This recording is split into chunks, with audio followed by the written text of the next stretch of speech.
And so, my fellow Americans, ask not what your country can do for you, ask what you can do for your country. What if our foreign policy of the past century is deeply flawed and has not served our national security interests?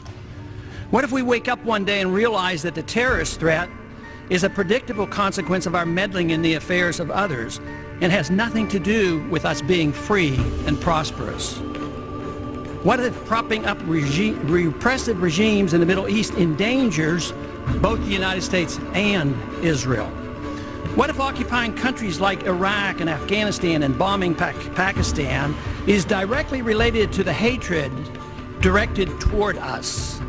What if someday it dawns on us that losing over 5,000 American military personnel in the Middle East since 9/11 is not a fair trade-off for the loss of nearly 3,000 American citizens, no matter how many Iraqi, Pakistani, and Afghan people are killed or displaced?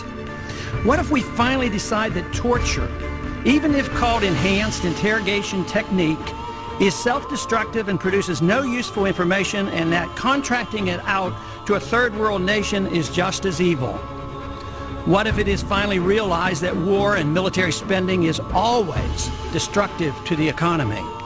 What if all wartime spending is paid for through the deceitful and evil process of inflating and borrowing? What if we finally see that wartime conditions always undermine personal liberty?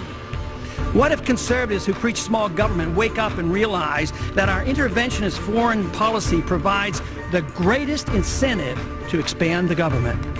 What if conservatives understood once again that their only logical position is to reject military intervention and managing an empire throughout the world? What if the American people woke up and understood that the official reasons for going to war are almost always based on lies and promoted by war propaganda in order to serve special interests? What if we as a nation came to realize that the quest for empire eventually destroys all great nations? What if Obama has no intention of leaving Iraq? What if a military draft is being planned for the wars that will spread if our foreign policy is not changed? What if the American people learn the truth, that our foreign policy has nothing to do with national security, that it never changes from one administration to the next? What if war and preparation for war is a racket serving the special interests? What if President Obama is completely wrong about Afghanistan and turns out worse than Iraq and Vietnam put together? What if Christianity actually teaches peace and not preventive wars of aggression?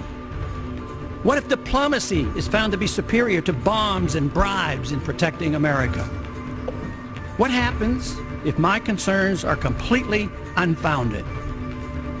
Nothing. But what happens if my concerns are justified and ignored? Nothing good. And I yield back the balance of my time.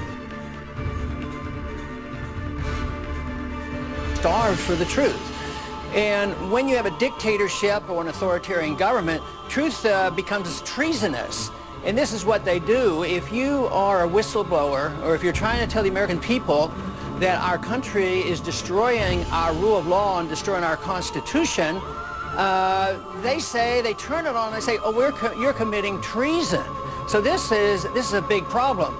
And to expect any changes without an announcement like this, things keep getting worse. They've gotten worse steadily for the past 10 years. So essentially there is no Fourth Amendment anymore. And for somebody to tell the American people the truth is a heroic effort.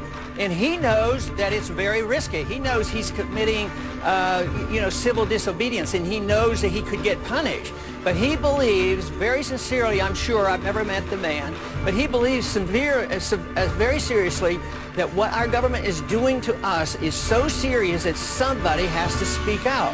And I think the large majority of American people are sick and tired of hearing how many people are having surveillance on them, whether it's their phones, their internet, and email, and everything else. Matter of fact, I think the president ought to send him a thank you letter, because the president ran on transparency, and we're getting a lot of transparency now. So finally, we're getting the president to fulfill his promise about transparency. So that's pretty exciting for me, because I believe in transparency.